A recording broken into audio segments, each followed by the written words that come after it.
आपल्याला माहीत असेल 4 दिवसापूर्वी एक महाराष्ट्र शासनाने एक सर्क्युलर इश्यू केलं होतं. त्यामध्ये जे गोवंश तस्करी करणाऱ्या ज्या टोळ्या आहेत त्यांच्यावर मकोका लावण्याचं निर्देश शासनाने दिले होते.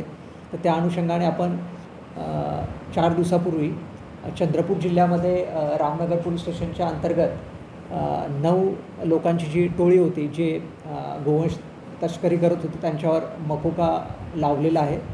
त्याच्यापूर्वी आपण नागपूर परिक्षेत्रामध्ये नागपूर ग्रामीण जिल्ह्यामध्ये एक भिवापूर पोलीस स्टेशनच्या हद्दीमध्ये आणि कळमेश्वर पोलीस स्टेशनच्या हद्दीमध्ये असे 2 मकोका आपण गोवंश तस्करावर लावलेले आहेत.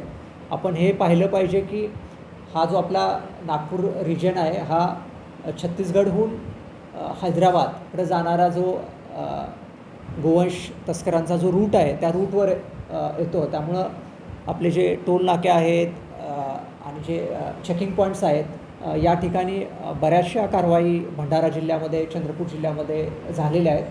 पण गोवंश तस्करांच्यावर एवढ्या मोठ्या प्रमाणामध्ये 3 मकोका लावण्याची जी वेळ आहे ती मला वाटते महाराष्ट्रात नागपूर परिक्षेत्रात प्रथमच घडलेली आहे. आणि टोटल 27 आरोपींच्यावरती मकोका लावण्यात आलेला आहे. सर, या प्रकरणामध्ये आरटीओ असतील किंवा गाड्या ज्या लोकांच्या असतील ट्रान्सपोर्टर असतील त्या लोकांना सुद्धा आरोपी करण्यात आला आहे.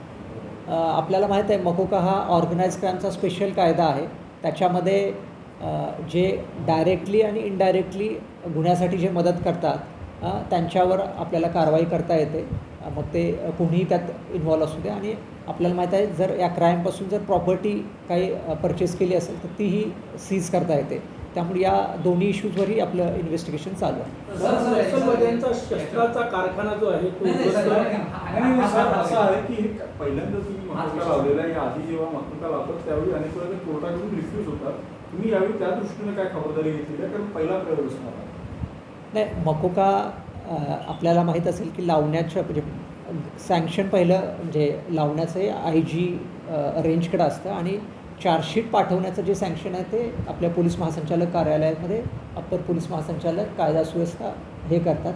ते प्रॉपर व्हेरीफाय करतात की सफिशियंट पुरावा आहे की नाही आणि मगच ते चार्जशीट कोर्टामध्ये जाते. त्यामुळं कोर्टाच्या आधी आपल्याला अजून एक व्हेरिफिकेशन होतं. त्यामुळं असं होणार नाही की अपुरा पुरावा आहे किंवा सफिशियंट पुरावा नाही आपण तरी चार्जशीट पाठवतो असं होत नाही.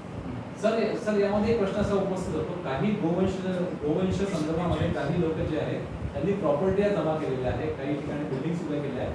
भविष्यामध्ये अशा लोकांचे प्रॉपर्टीज काही आपल्या याच्यावर आहे का रडारवरती आणि काही प्रॉपर्टीज काही तोडल्या जातील का, असा काही निर्णय घेण्याची शक्यता आहे? नाही, मी मगाशी जे आपल्याला म्हणालो की मकोकामध्येच जर क्राईम प्रोसीड्स त्याला म्हणतात, प्रोसीड्स ऑफ द क्राईम, जर ह्या क्राईममधून कुठलीही संपत्ती त्यांनी जमा केली असेल तर ती लिगली आपल्याला रूल ऑफ लॉनी आपल्याला जप्त करता येते. त्यामुळं आम्ही म्हटलं की ते इन्व्हेस्टिगेशनमध्ये हा प्रोसेस चालू आहे.